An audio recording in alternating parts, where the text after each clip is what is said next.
Okay, I want to know what you guys think. Welcome back, HT Nation. Yesterday was, or I guess Monday was so much fun giving voices to the Westward expansion, and I'm going to do it again in this one. So I am so excited. I want to see how this actually turns out. If you guys actually like it, please put in the comments below. Tell me what you think. If you think it's cringeworthy, great. Tell me in the comments below. I mean, if it's cringeworthy, is it fun? I want it to be fun. I want to be able to have fun with you guys. So please put it in there. Okay. So I can't do this without mentioning Historical Conquest. It's our sponsors. It's a great game. You're gonna have a lot of fun with it. You don't need to know anything about history. You're gonna learn it just by playing it, and you're gonna have so much fun trying to conquer the world or bring peace and prosperity to your civilization. You get to choose using all people and places and things from history. Okay, my voice is already starting to turn it. I can't stop it. I can't stop it. Okay, here we go. Here we go into today's podcast where we're going to talk about the trails, the tension, the tall ambitions of the Westward expansion in the early 1800s. That's right. Hey there, everyone. History explorers. Welcome back to History Unfolded. This is the podcast where you hike through the rugged terrains of the American past, dodging political potholes and riding the wide old wagon westward. This is awesome. I love doing this. You guys are great. Just keep with me. Don't get too cringeworthy. I see you. I know you're doing it. Don't turn me off. Thank you. Keep listening. Keep watching. You're going to love this information. We're talking about the Wild West. That's right. The expansion westward. Today, we're going to be talking about two major things. One, the Missouri Compromise of 1820. Because nothing says fun like drawing lines across the country over slavery. That's right. So we're going to have to get some seriousness in here too. Okay. And the short. We're going to be talking about the short. That's right. Short but fascinating president of John Quincy Adams. His presidency ran from March 4th, 1825 to March 4th, 1829. 4 years. Why only 4 years? You're going to find out why. Who wanted to expand American horizons, literally and intellectually. Man, why are we talking about intellectually? We want to have fun. Okay, so strap in, everyone. Grab your coonskin caps, your political intrigue goggles, and maybe a compass or two as we head west. West. I don't know where we're going. Okay. So let's roll back to the early 1800s. I'm going to destroy my voice by doing this. I'm just having too much fun, though. Okay, give me a second. I got to drink some water. Here we go. Okay, let's roll back to the early 1800s. Like I said, the United States was growing faster than a beaver chewing through a log cabin. That doesn't sound that fast. Okay, beaver chewing through a log. That still seems really slow. A beaver, like the frogs that I try to catch in the pond next to my house. They just keep getting away from me. Okay, there we go. That's fast. The Louisiana Purchase had just about doubled the size of the country in 1803. That's right. We went from this little bit of land from the Atlantic to the Mississippi. Then we went to this amount of land. So now we're like double. Great. Okay. And we talked about Lewis and Clark. We talked about the Oregon Trail. Dysentery. Hoo-wee. Don't give me that. Okay. So, doubled in size, and people are moving west in droves. Think cabin, think wagons, muddy trails, and dreams of land. Independence and freedom. That's right. Done deal. That's great. But with this growing came a big question. As new states joined the Union, what would we allow in slavery? Dun, dun, dun! Cue the drama. Okay. It's 1819. Missouri wants in. They want to be a state.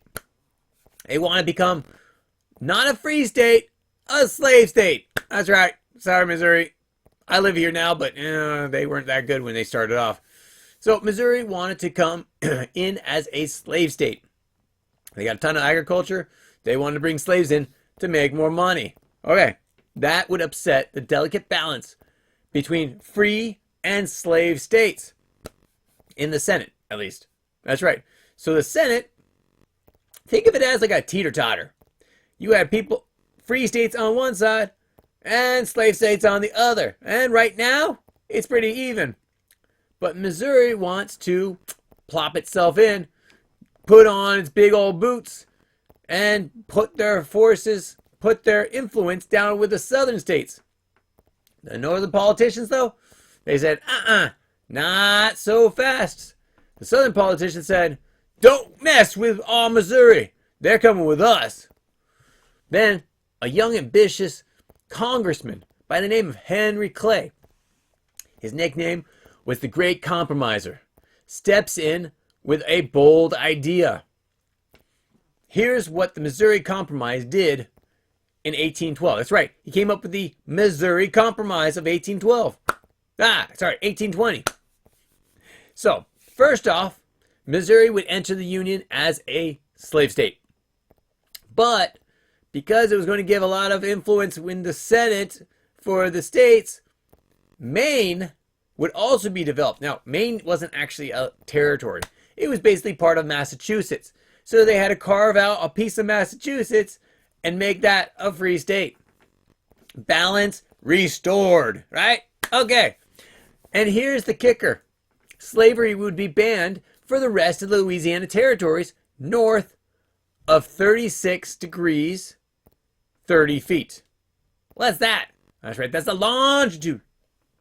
That's right. The imaginary line, let me show you a picture. It's an imaginary line that goes through the country.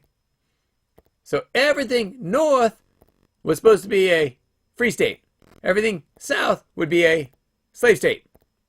But as you can see, not this place. Missouri was there as part of the compromise. So it's basically a geographic line across the country, a literal division line between slave and free Western territories.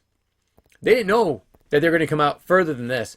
They knew that they had a little bit of Texas and going all the way up to the Idaho area. And that's where we get into Oregon country. This place is owned by Spain, which is then owned by Mexico. So yeah, we come in here and think that we're going to have all this land. And the southern states are like, well, we're not going to have that much land, but at least we get Missouri right now. And we'll fight over the other ones later. Does it sound fair? Kind of. But it was a ticking time bomb. It quieted tensions for now. In the states, in the country. Not Missouri. Missouri, there were so many people that wanted to be a free state. At the same time, there was a ton of people that wanted it a slave state. So there were physical altercations. Mothers against daughters. Fathers against sons. So forth. And there was complete divides in families. Here's a fun fact. Thomas Jefferson called it the fire bell in the night. What the world does that mean, sir? He knew this wasn't the end. It was just a pause. Okay, just a pause. Whew. So we got compromise, lines, and political battles. Sounds like a high school cafeteria seating drama, right? Oh, wait. I got a better one. It sounds like siblings. That's right. It sounds like one sibling against another. They get mad at each other, and they're staying in the same room. They say, here's the line. Don't cross my line. I stay on my side, you stay on your side.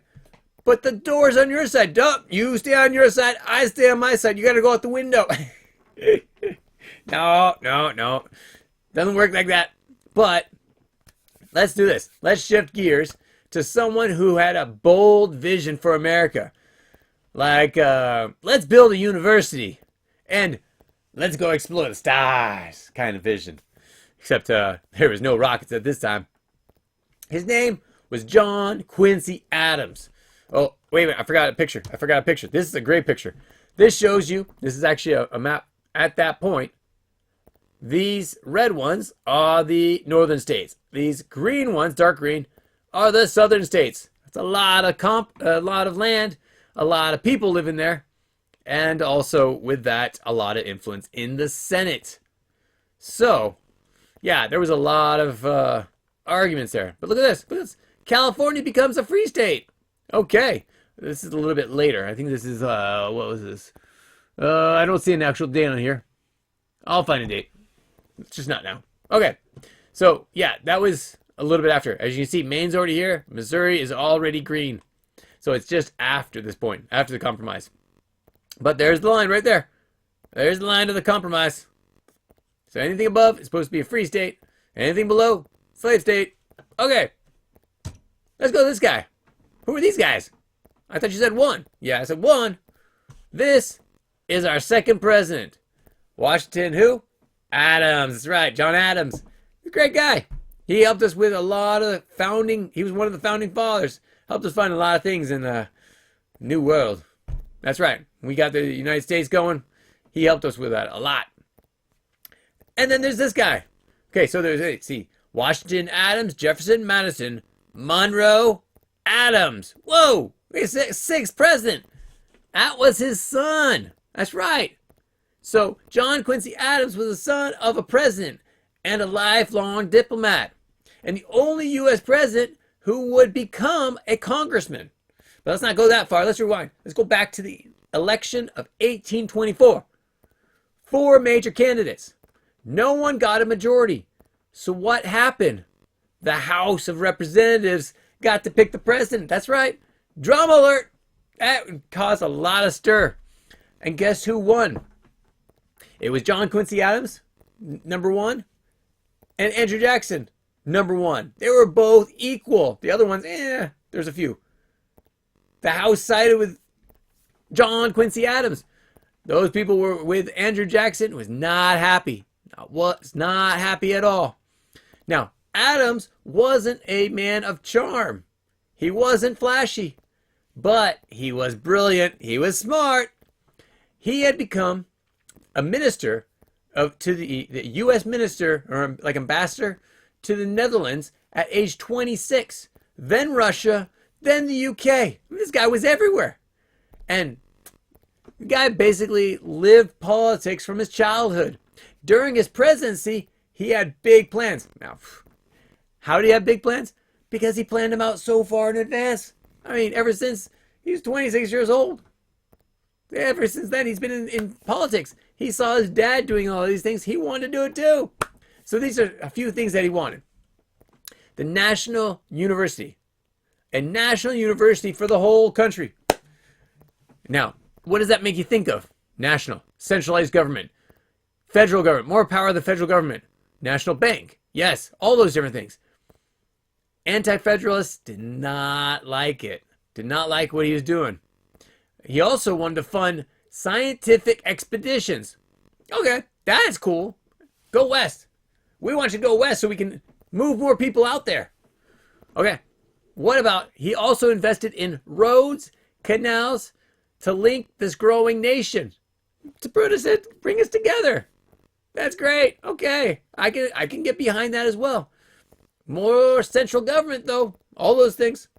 And then he wanted to expand America's influence through trade and diplomacy.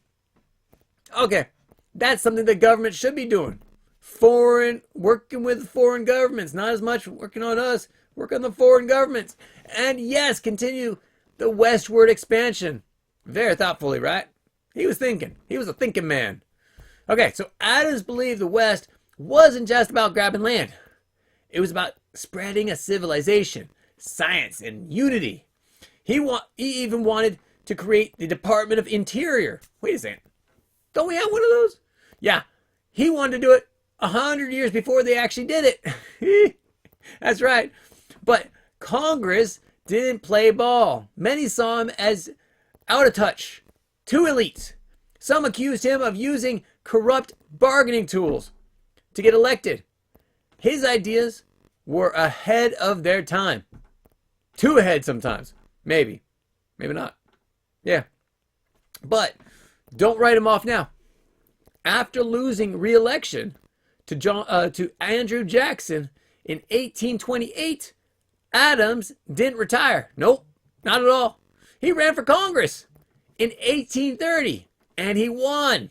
That's right. He continued to fight for against slavery, supporting the arts, and even it's really sad, actually. I don't know why I'm laughing, but he collapsed on the House floor, near dead, mid-speech, in 1848, and had to call it quits at that point. Now that's dedication. So what do these two stories have to do with each other? Missouri Compromise and John Quincy Adams. What do they have in common? They're about balance. That's right. The balance between free states and slave states. Old ideas and bold new ideas. And balance between compromise and conviction. What's compromise? I can understand your side, you can understand my side. Let's find some sort of middle ground. While conviction is, I believe in what I believe, and I think you need to be able to believe in what I believe. So there's no compromise. Where do you draw the line? Draw the lines, right through the United States, and not draw the line. So westward expansion wasn't just about wagons and cattle trail. It was about big ideas. Who gets to decide what America becomes? How far should the government go in shaping the future? How much we should, as the people, decide that? And what values would define the frontier? These early decisions and debates laid the groundwork for the biggest conflict to come. That's right, the biggest conflicts to come. What was the biggest conflict in the states? I'll give you a second. No. Yeah, you got it right. I heard it. Someone said Civil War. That's right.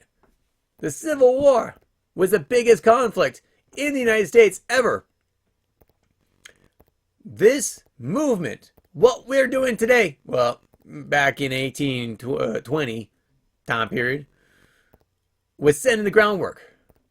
It was setting out our vision, our compromises. It was showing that we had political grit. Some to do not so good things and some to do really good things. And that's it today. That's our ride down the dusty trails of the early American history and the westward expansion. If you like this episode, saddle up. We're going to be talking about everything from gold rushes to, other things. Such like Alaska. Oh, can't wait to talk about that. Or fight it with Mexico. Ooh, that's another one. Fight it with Britain. Big one. How about the railroad coming together? So saddle up, partners. Me back here for this same subject next Monday. We do it Mondays and Wednesdays. Check it out. Or come to the Roman times, where you will learn about Rome. Oh, wait a second. No, Rome just ended, so that was last week. Where are we going next? Oh, that's right. We're going to China. That's going to be a totally different place. I got to figure that one out. But until next time, thank you so much for joining me, HT Nation. I hope you enjoyed this. If you did, I'll keep it going. You got to tell me, though, because I don't know what you're thinking. Do you think it's too cringeworthy, or do you think it's just right? Thanks so much for joining us. My voice is going to completely go out, so... That's right. I'm going to rest it now. Thanks so much for joining me, and we will catch you next time. Take care, everyone. Bye. If you have any comments or questions, add them to the comments below. Otherwise, we'll see you tomorrow, actually. Take care. Bye.